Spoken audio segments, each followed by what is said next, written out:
Hello everyone, आप सबका बहुत बहुत स्वागत है मेरे इस यूट्यूब चैनल इंजीनियरिंग कैप्सूल्स में। तो बहुत सारे बच्चे हाईवे इंजीनियरिंग की के बारे में पूछ रहे थे और क्वेश्चन पेपर जो है मैंने इसको जब थरो पढ़ा है तो ये जिस बच्चे ने बुक्स को डीपली पढ़ा हुआ है उनके लिए तो आसान पेपर है, कोई ज़्यादा मुश्किल पेपर नहीं था। ठीक है, और जिन्होंने नहीं पढ़ा हुआ वो बस बाकियों को ही ब्लेम करेंगे यहाँ पे, और कर भी रहे हैं कुछ लोग। ठीक है, तो क्वेश्चन पेपर यहाँ पे हम देखते हैं। पहला क्वेश्चन जो है that is NHAI is working under the guidance of. तो इसके बारे में हमने जब पढ़ा था पहले लेक्चर में, NHAI national highway authority of India, मैंने आपको बताया था अलग अलग ऑर्गेनाइजेशंस होती हैं। ठीक है, इसमें NHAI national highway authority of India जो हाईवेज़ बनाती है वो किसके अंडर काम करती है? वैसे तो वो सभी की गाइडेंस के अंडर काम करती है, IRC के अंडर भी काम करती है, CRRI के अंडर भी काम करती है, MOST के काम भी अंडर भी काम करती है।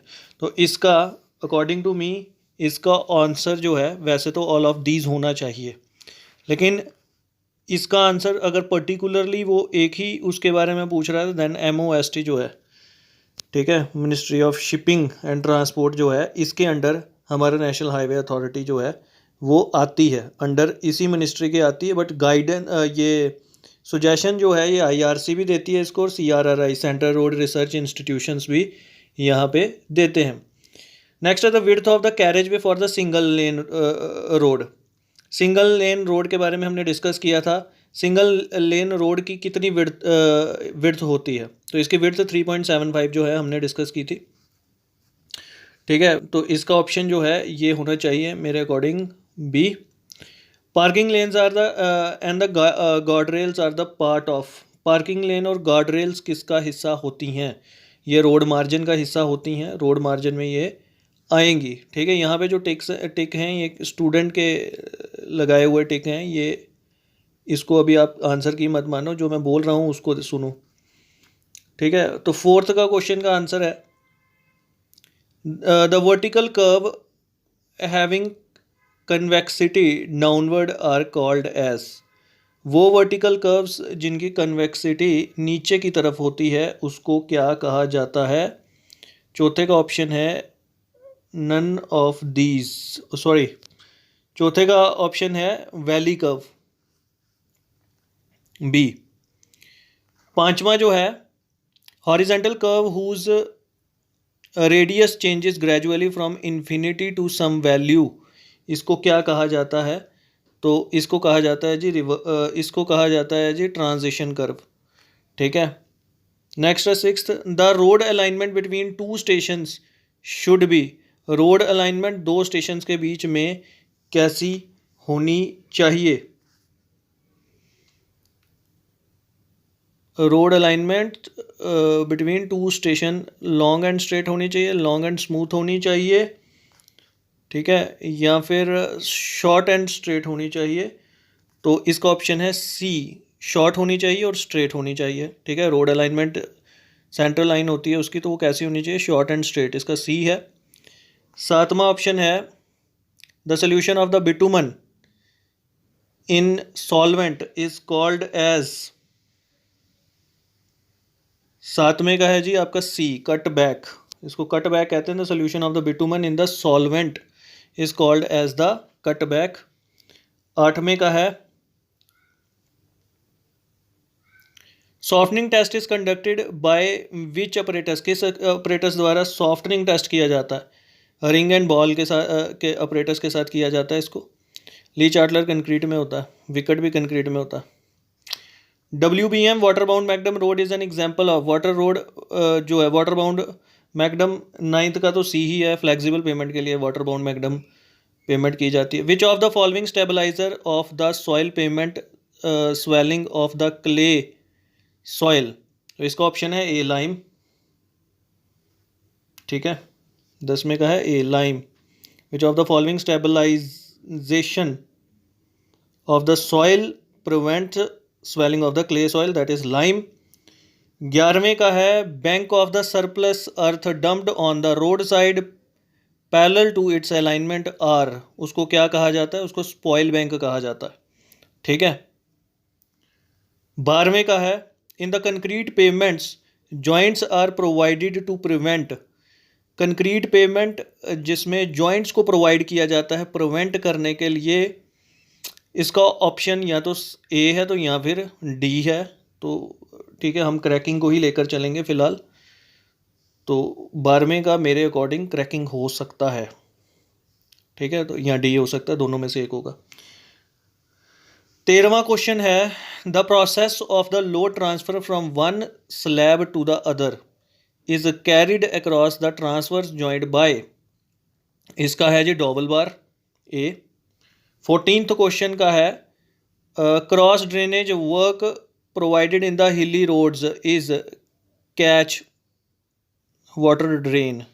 इसका आंसर होगा, ठीक है, कैच वाटर ड्रेन्स जो हैं वो यहाँ पे क्रॉस ड्रेनेज में आ सकती हैं।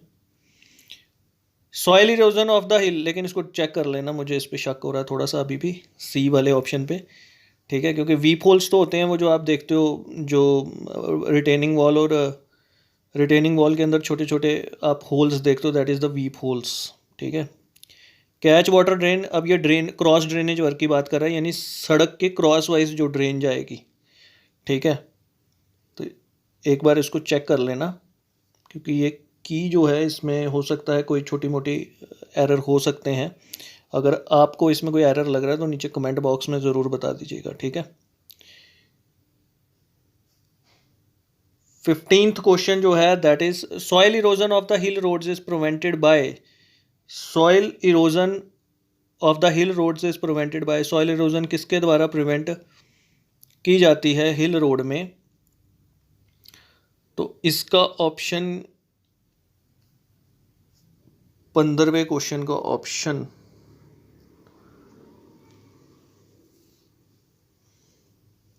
इसका ऑप्शन डी बोल रहे हैं, लेकिन इसको आप छोड़ दो फिलहाल, अभी इसकी की मैं इसको अभी कंफर्म नहीं कर रहा। ठीक है, अ री एंट्रेंट curve is a type of which curve? इसका आंसर है बी, कनकेव। 17वां क्वेश्चन का भी कोई इन्होंने पर्टिकुलर बताया नहीं है, जैसे इन्होंने लिखा high embankment slopes are protected by. High embankment slope किसका और किससे प्रोटेक्ट करने के लिए बोल रहे हैं ये नहीं बताया, क्योंकि अगर तो सीपेज से बोल रहे हैं, पानी से प्रोटेक्ट करना, या प्रेशर जो अर्थ पे प्रेशर पड़ेगा गाड़ियों के वजह से उसको प्रोटेक्ट करना, तो इसके बारे में पर्टिकुलरली इन्होंने कोई वो नहीं किया हुआ है। इसलिए क्योंकि अगर तो पानी से प्रोटेक्ट करना होता तो ग्रोइंग शर्ब्स, आप शर्ब्स को भी ग्रो कर सकते हो। ठीक है, बर्म भी प्रोटेक्ट करता है उसको, ठीक है, स्टेबल करने के लिए।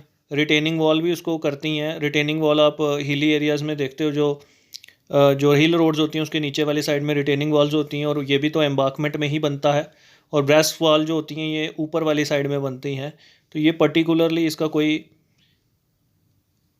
कुछ कह नहीं सकते, क्योंकि इन्होंने पूरी तरह से क्वेश्चन को सही तरीके से नहीं बताया। तो road bridge having the maximum span of 8 metre is. अब इस क्वेश्चन को पूछने का भी ढंग इनका थोड़ा सा अलग है। Road bridge having a maximum span of 8 metre, जिसका स्पैन मैक्सिमम स्पैन 8 मीटर तक हो। देखो जी, जो 6 मीटर से छोटा होता है उसको कलवर्ट कहते हैं। जो 6 मीटर से छोटा होता है उसको कलवर्ट कहते हैं। ठीक है, अब ये 6 मीटर से तो ज़्यादा है, तो 8 मीटर का ब्रिज जो होता है, 8 मीटर से 30 मीटर का जो ब्रिज होता है उसको माइनर ब्रिज कहते हैं। तो ये माइनर ब्रिज हो सकता है। ठीक है, अब पूछने वाले ने ये नहीं है कि 6 की जगह अगर 8 लिखा हुआ है तो कलवर्ट बोल रहा है। अब ये मैक्सिमम स्पैन बोल रहा है उसका 8 मीटर, बट जो माइनर ब्रिज होते हैं वो 8 मीटर से लेकर 30 मीटर तक होते हैं। ठीक है, उसका मैक्सिमम स्पैन जो है वो 30 मीटर तक जा सकता है। अब इससे छोटा वाला जो है वो कलवर्ट है, वो तो मैक्सिमम 6 मीटर का होता है। ठीक है, तो ये 18वें क्वेश्चन का आप अभी बी लेकर चलोगे। 19वें question, the depth of the water table below the subgrade for the stability should be in metre. इसका ऑप्शन होना चाहिए बी, अप टू 1.2। ठीक है, ये भी क्वेश्चन थोड़ा सा उन्होंने उसमें डाला हुआ है, क्योंकि इसका बेसिकली जो है अप टू 1.2 होता है, तो इन्होंने लिखा टू 1.2, तो बी जो है इसका ऑप्शन हो सकता है। ठीक है, बी या सी में से ही होगा। सी 1.2 to 1.4 है, बट इसका होता है अप टू 1.2।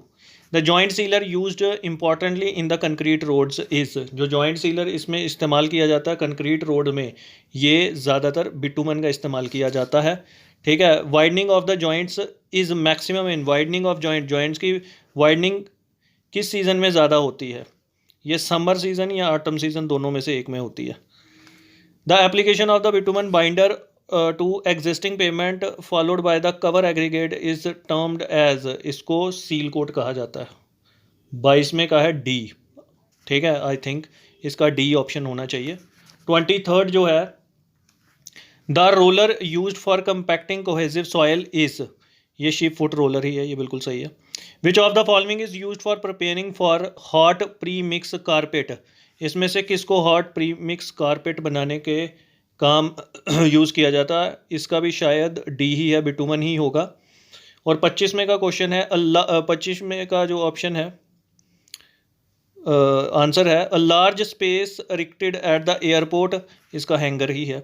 ठीक है, तो ये थे आपके सारे आंसर्स। अगर इसमें कोई क्वेश्चन गलत आंसर मेरी तरफ से दिया गया है तो आप नीचे ऑप्शन में बना सकते हो, क्योंकि ये बहुत जल्दी में की बनी थी, तो हो सकता है, क्योंकि सीधे सीधे आंसर्स तो इसके मिले नहीं, तो हमको भी इसमें काफ़ी क्वेश्चंस को रिसर्च करके, और सारी की मैंने नहीं बनाई है, कुछ की जो है वो बाकी बच्चों से भी मैंने जो थे कुछ क्वेश्चंस उन्होंने भी निकाले हैं जो आपके सीनियर्स हैं, तो इसलिए हो सकता है कोई क्वेश्चन आगे पीछे हो सकता है, उसमें कोई एरर हो सकता है। अगर होगा तो आप कमेंट बॉक्स में आप बता दें। तो जब भी मैं आपको लेक्चर्स देता हूँ, पढ़ाता हूँ, तो आपका पूरा फ़र्ज़ है कि आप एक एक जो है पॉइंट को अच्छे से पढ़ो। ठीक है, और ज़रूरी नहीं है कि जो मल्टीपल चॉइस मैं ही डिस्कस करूँगा वही एग्ज़ाम में आएगी। आपका काम है पूरा का पूरा उसको स्टडी करना, गो थ्रू करना। ठीक है, आपको मैंने कहा था कि बुक के पहले वाले पेजेस को अच्छे से पढ़ लो। जिसने बुक के पहले वाले पेजेस को अच्छे से पढ़ा हुआ है वो इसमें कम से कम भी 12 से 15 क्वेश्चन करेगा, और जिसने कुछ भी नहीं पढ़ा हुआ है वो सिर्फ ब्लेम कर सकता है इसमें, और कुछ नहीं कर सकता। ठीक है, तो thank you very much for watching this video. God bless you all.